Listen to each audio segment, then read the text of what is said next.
Всем привет! Про то, как проводить 2020 год, я уже снял видео. Теперь надо бы снять и про встречу 2021 года.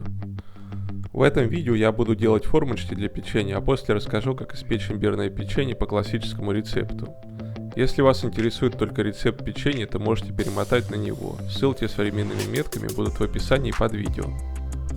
Приближаются новогодние праздники, и мы с женой решили сделать новогоднее имбирное печенье. Идти за формочками в магазин не захотелось. К тому же, если есть 3D принтер, их интереснее сделать самому. На моделирование этих формочек я потратил один вечер, и они у меня получились именно такими, как я их и представлял. Размер одной формочки около 6 см, высота стенок 2 см, толщина стенок 2 мм, толщина основания стенок 5 мм. Запускаю печать. Печатать буду из белого пластика, у меня это самый ходовой материал. В этот раз печать длилась около 4 часов. Стоимость пластика для 5 формочек оказалась около 60 рублей. Вполне сопоставимо с магазинной, но зато они получились именно такими, как я хотел. Раньше с отрыванием деталей от поверхности столика у меня были проблемы. После печати детали не хотели отклеиваться. Подсунуть под них шпатель тоже часто бывает проблематично. Как оказалось, решение простое. Детали проще всего отклеить, если постучать шпателем по их основанию вдоль поверхности столика. Так они отклеиваются сами без лишних усилий.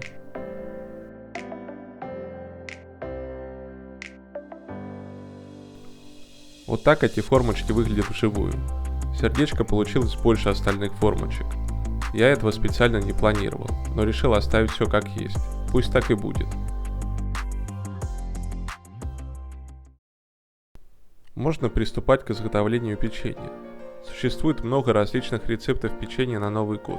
Я буду готовить вот по такому рецепту.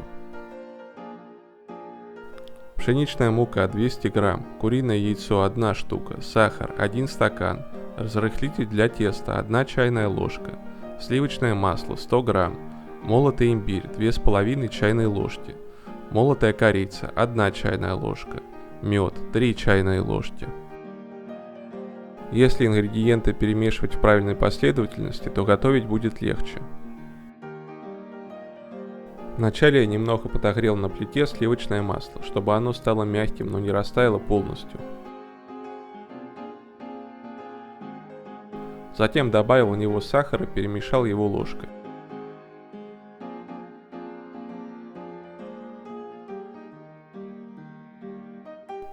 Затем всыпал в муку молотый имбирь, корицу и разрыхлитель для теста.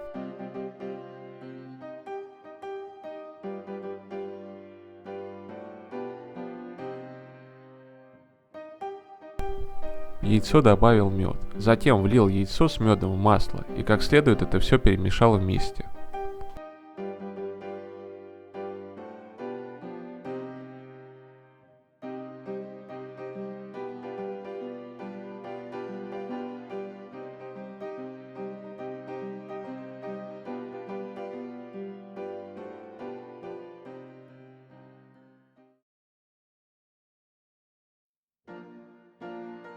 После в эту массу добавил сухую муку и специи. Полученную массу вначале удобнее перемешивать ложкой, а затем руками. Если тесто сильно липнет к рукам, значит в него нужно добавить еще немного муки. Я оторвал небольшой кусочек от теста, чтобы показать, какой оно должно быть консистенции. Его можно скатать в руках в небольшой шарик, при этом оно не прилипает к ладоням.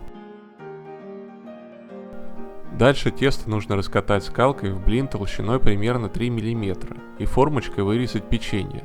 Чтобы тесто не прилипало к скалке, скалку тоже лучше посыпать мукой.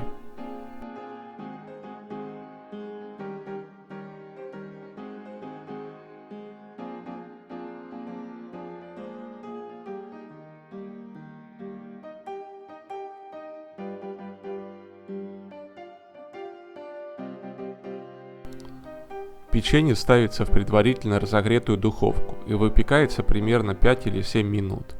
Температуру духовки выставил 180 градусов. В начале печенье немножко поднимается и становится толще. Как только печенье начинает покрываться золотистой корочкой, его можно вынимать из духовки. Оно готовится очень быстро. После того, как вы достанете печенье из духовки, оно будет мягким. Через 10 минут оно остынет, затвердеет, и его можно будет перекладывать с противня. Вкус у этого печенья примерно такой же, как у магазинного имбирного печенья. Может быть немного лучше. Оно сладкое, хрустящее, с привкусом имбиря и очень приятным пряным запахом. Когда покупаешь печенье в магазине, то этот запах не чувствуется, потому что он уже давно улетучился. Но когда готовишь его дома, то все по-другому. Пряный имбирный аромат наполняет кухню и другие комнаты. Пожалуй, это основная причина для того, чтобы приготовить такое печенье дома.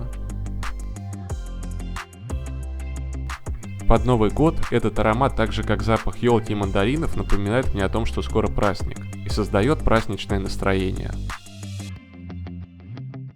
Из перечисленных ингредиентов у меня получилось 2 противня с печеньем. Это 2 вот такие тарелки. Я бы сказал, что это около 12 порций печенья. Ссылки на модели формочек, как всегда, в описании под видео. Следующее видео у меня выйдет в 2021 году. Желаю всем удачно встретить Новый год. Желаю, чтобы Новый год был лучше предыдущего, и в нем ваши мечты сбывались. А на этом пока что все. Всем спасибо за внимание. Ставьте свои пальцы. Подписывайтесь на канал. До свидания и до встречи в новых видео.